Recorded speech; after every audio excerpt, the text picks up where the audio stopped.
Hello students, good morning to all of you. Today I am going to teach you history, class 10.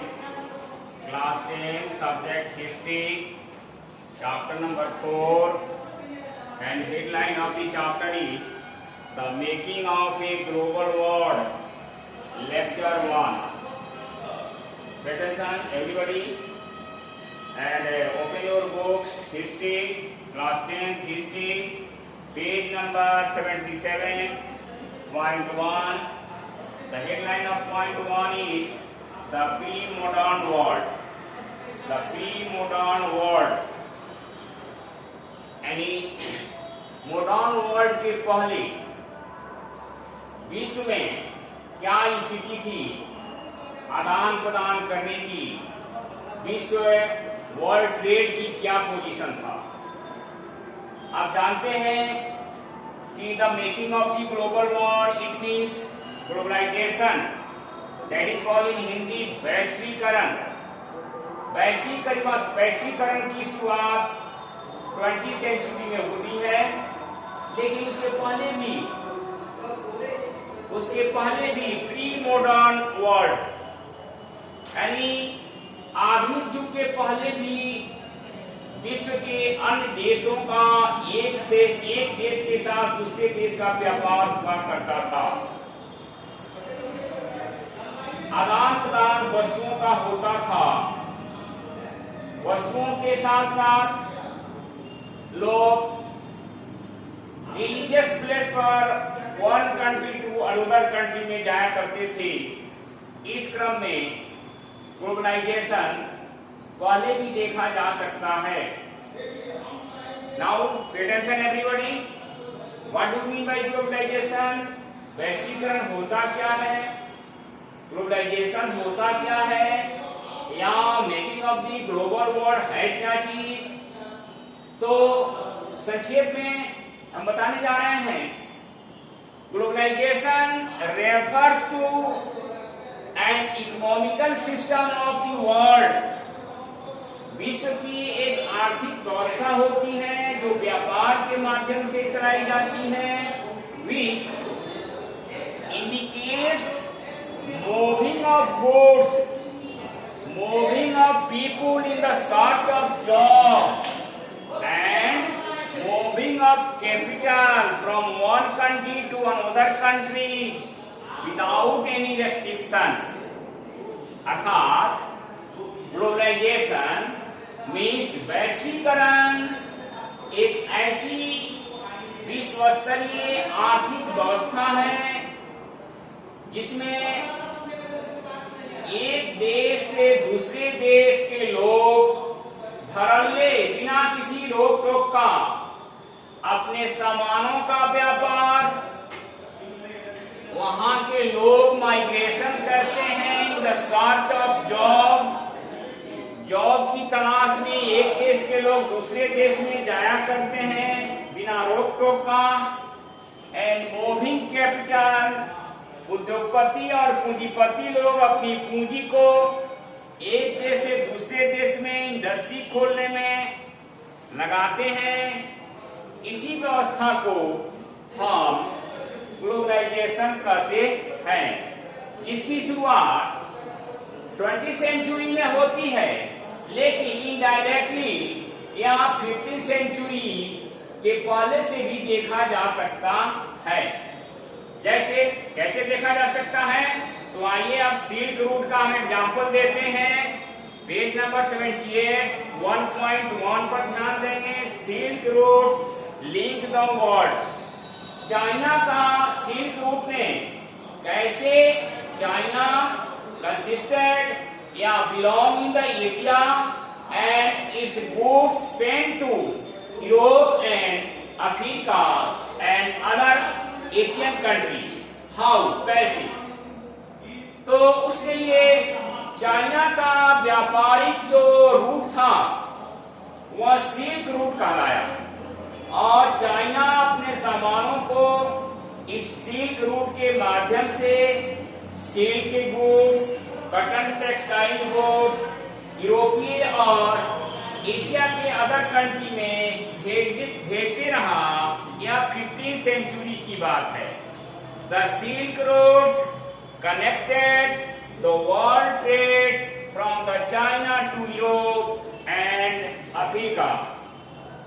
African countries of the pre-modern trade by the selling Chinese silk goods, pottery and Indian textiles as well as spices। आप जानते हैं कि China silk goods के लिए, pottery के लिए famous है। China ने अपने सिल्क रूट के माध्यम से सिल्क के बने सामान और पोट्री तथा इंडियन लोग अपने इंडियन टेक्सटाइल और गरम मसाले को यूरोपीय और अफ्रीकन कंट्री में सिल्क रूट के माध्यम से सप्लाई करते रहे। नेक्स्ट 1.2, तो हमारा वैश्वीकरण की शुरुआत सिल्क रूट से होती है और व्यापार के माध्यम से सामान व्यापारी पर, एक देश के व्यापारी अपने देश के बने सामान को दूसरे देश में ट्रेवलिंग कराते हैं और जिससे आदान प्रदान होता है और वैश्वीकरण होता है। आप देखेंगे food travel, spaghetti and potato. कैसे व्यापारी पर एक देश के फूड गुड्स को दूसरे देश में कैसे व्यापार के माध्यम से ले जाते हैं। तो trade and travels introduce new crops one country to another country. For example, व्यापार और जाति लोग एक देश से दूसरे देश में जाने के क्रम में खाद्य सामग्री को भी लेते गए, जैसे स्पैगेटी एंड नूडल्स। चाइना में स्पैगेटी हुआ करता है, जब यूरोप में गया तो उसे नूडल्स कहा जाने लगा। Noodle travel to west Europe, European country from China. China से नहीं, स्पैगेटी यूरोप में पहुंचा, जिसे वहां के लोग उसे नूडल कहने लगे।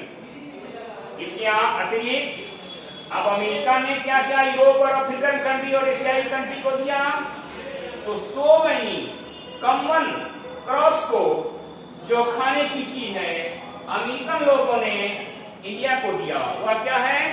पोटैटोज, सोयाबीन, ग्राउंडनट्स, मेज, टोमेटो, चिल्ली, स्वीट पोटैटो, जिसको हलवा कहा जाता है, were introduced in Europe and Asia from America after the discovery of America। जब कोलंबस ने अमेरिका का पता लगाया तो उस दौरान अमेरिका से बहुत सारी वस्तुएं, खाने की वस्तुएं नहीं यूरोपीय, अफ्रीकन और एशियन कंट्री में आने लगे। क्या तो potato, soybean, groundnut, maize, tomato, chilli that is called मिर्चा, sweet potato that is called हलवा। ये सारे के चीज अफ्रीकन यानी अमेरिका से अफ्रीकन कंट्री, यूरोपीय कंट्री और एशिया में आने लगी। ये चीज मौलिक रूप से अमेरिकन है। Next 1.3, conquest, disease and trade. कैसे यूरोपीय लोगों ने अमेरिका पर कैसे डिजीज के माध्यम से, रोगाणु के माध्यम से, जर्म्स के माध्यम से, व्यापार के माध्यम से नहीं अमेरिका पर हावी हो गया। आप जानते हैं कि डिस्कवरी ऑफ अमेरिका, अमेरिका की जो खोज हुई तो अमेरिका की आबादी बहुत कम थी और यूरोपीय लोग, खास करके स्पेन के लोग, इंग्लैंड, फ्रांस, पुर्तगाल के लोग वहां पहुंचे और वहां पर व्यापार करने शुरू हो गए और वहां के ओरिजिनल लोगों पर जर्म्स, डिजीज के जो जर्म्स थे उसको वहां ले जाकर छोड़ा और वे लोग उस जर्म के को बर्दाश्त नहीं कर सके, लाखों की तादाद में उनका डेथ हुआ और उनकी संपत्ति यूरोपीय लोग हड़प कर वहां अपनी अस्थायी रूप से कॉलोनी बसा लिए। इसकी कहानी आप देखेंगे, यूरोपियन कॉन्क्वेस्ट ऑफ अमेरिका। यूरोपीय लोगों ने डिस्कवरी ऑफ अमेरिका के बाद अमेरिका पर विजय प्राप्त कर लिया। कॉन्क्वेस्ट माने विजय प्राप्त कर लिया। was not just a result of the superior fire power, केवल अपने विपौंस के द्वारा नहीं, अस्त्र के द्वारा ही नहीं अमेरिका को जीता, बल्कि इन फैक्ट वास्तव में सच्चाई यह थी कि अस्त्र के साथ साथ it was the germs of the small pox के कीटाणुओं के द्वारा, जर्म्स के द्वारा अमेरिकन लोगों पर यूरोपीय लोगों ने काबू पा लिया, क्योंकि अमेरिकी लोग जो ओरिजिनल लोग थे वहां स्मॉल पॉक्स के जर्म्स को बर्दाश्त करने की क्षमता नहीं थी और स्मॉल पॉक्स के डिजीज वाले पेशेंट को यूरोपीय लोग ले जाकर अमेरिका में छोड़ दिए, जिससे वहां के लाखों लोग मर गए। They carried on the person that killed the American original people. Original people American original people को यूरोपीय स्मॉल पॉक्स के रोगी लोग वहां जाकर उनके बीच में हिल मिल गए, जिससे वहां के लोग उस रोग को बर्दाश्त नहीं कर सके और लाखों की तादाद में मर गए। जिसके बाद यूरोपीय लोग वहां पर अपना शासन करने लगे। Rest next day.